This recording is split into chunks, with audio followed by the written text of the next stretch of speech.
Design-Based Learning Podcast. Hi, I'm Mike. I'm Henry. And it's 2022. 2022.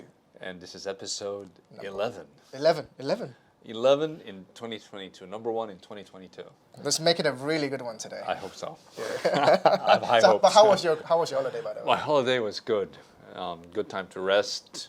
Good time to celebrate Christmas and Did you have New Year's. Lots of food. Too much food. And I think you had a lot as well.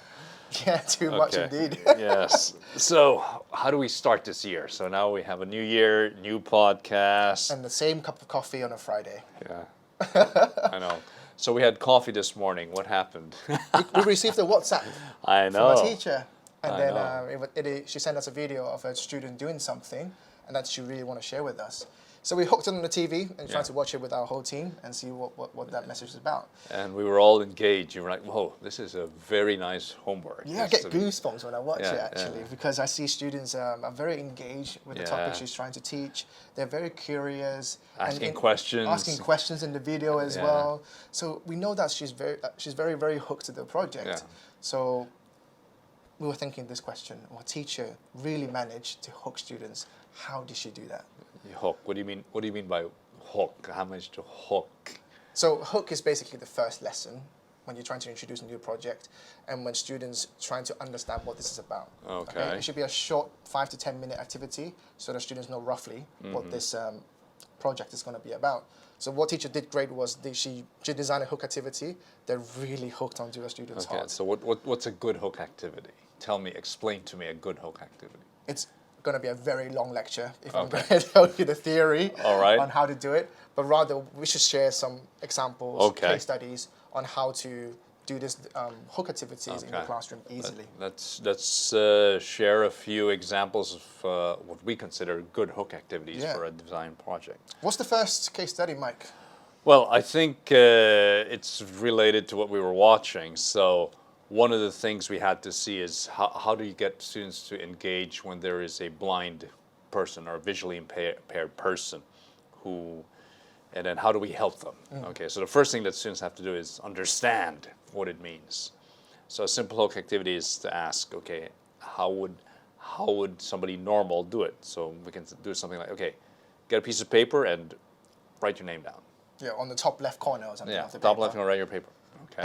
And then what's next? What's next is now close your eyes and use your hands with your eyes closed. Look for the pen, look for the paper, look for the top left corner of the paper and write your name. And then they'll realize it's so much more difficult than doing it when their eyes are open, right? Yeah, so that's a great hook activity already to understand who they are designing for and why do we need to help that person, for example. And what's a second example similar to this? But just coloring, for example. Just coloring. Yeah, so trying to color this circle with blue color in your pile of color pencil. You can do it easily with your eyes open. But when we flip the story, so you have to close your eyes now and try to find pink in that color pencil package and then take it out and try to color the triangle, for example. And students will find it very, very difficult to do it and pretty much impossible.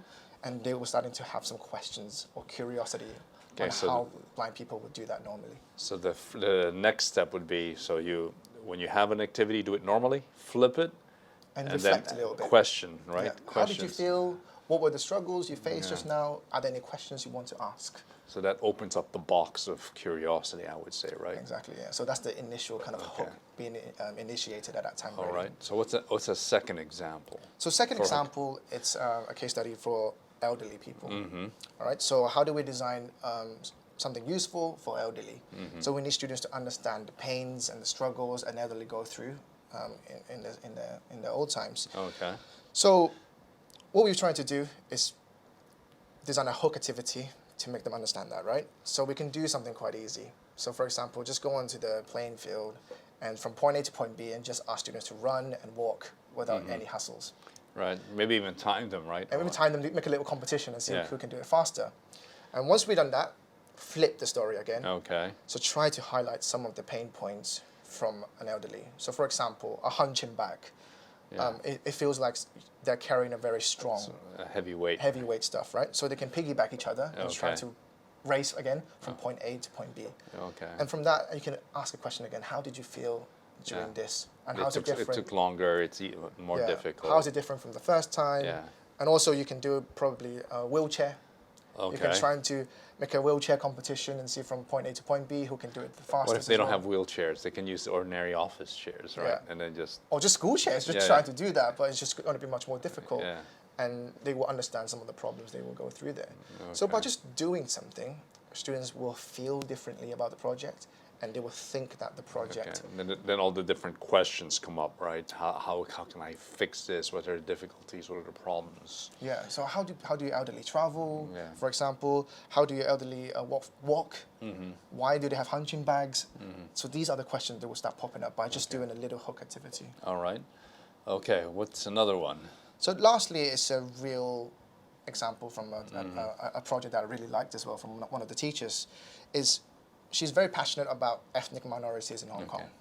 What are ethnic minorities in Hong Kong? So basically, people that live in a different culture than a Chinese community, and they probably don't speak our language. They have different culture, the living style, and communication definitely is a problem in there. Like for example, we have all the Nepalese or the Indonesians or other people living here in Hong Kong, right? So we want students to understand how it is like to be an ethnic minority in Hong Kong. Okay. And especially that point on communication. Especially language, Language, right? Difficulty to read, difficulty to talk to each other. So what can students do? What can students do? Okay, well, we assume all the students can read in Chinese, right? So we give them a short passage in Chinese and we say, read this. And trying to answer a few questions. And then answer a few questions, okay?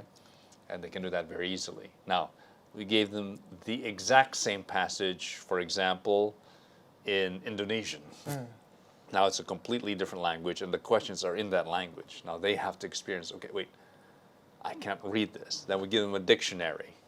Or Google, they can search it Oh, they up. can Google, they can use, this is the modern times, you can Google Translate it, and then they try to figure it out. But then they'll realize it takes so much longer.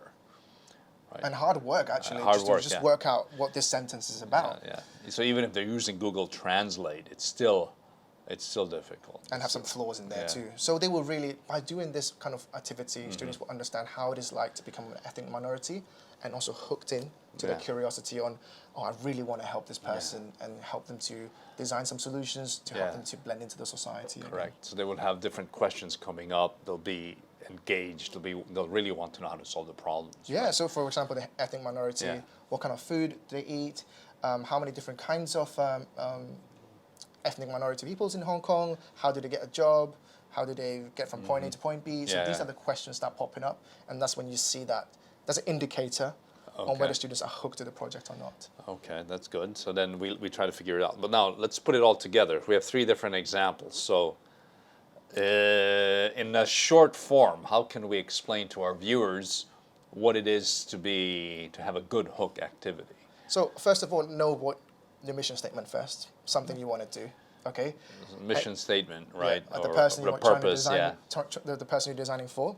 And then you need to think about the key feeling or knowledge you want students to feel at that time. And then you can design your hook activity, try to do it something quite easy, something they can just do it without too much energy. So it has to be something that students are very familiar with, right? Very familiar with, yeah. It's a scenario that is easy to identify with. Yeah, so that's why it's relatable to them. Yeah. But then you need to have a little flip in there. So trying to flip the story, put in challenges, such as you have to close your eyes, such as you have to piggyback each other, or try to color differently. Okay. Just trying to flip that story to put more challenges and struggles in there. All right.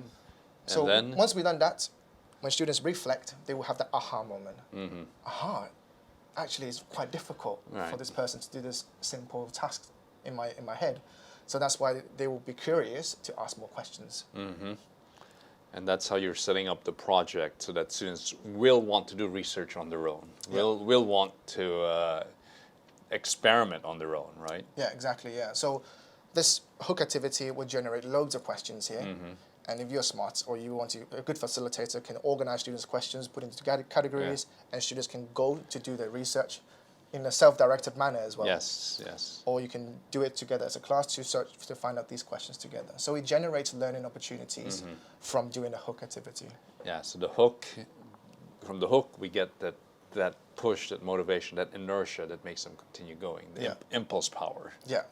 So hopefully we managed to hook into I hope today. so too. Are you hooked? Okay, so hopefully this will be helpful for you to use in your first lesson to hook students' heart and help them to be engaged with the project. Right. And that they go through the project engaged and happy. All right. All right. Goodbye, Captain Hook. Who's the hook? All right. Bye-bye. See you next time. Goodbye.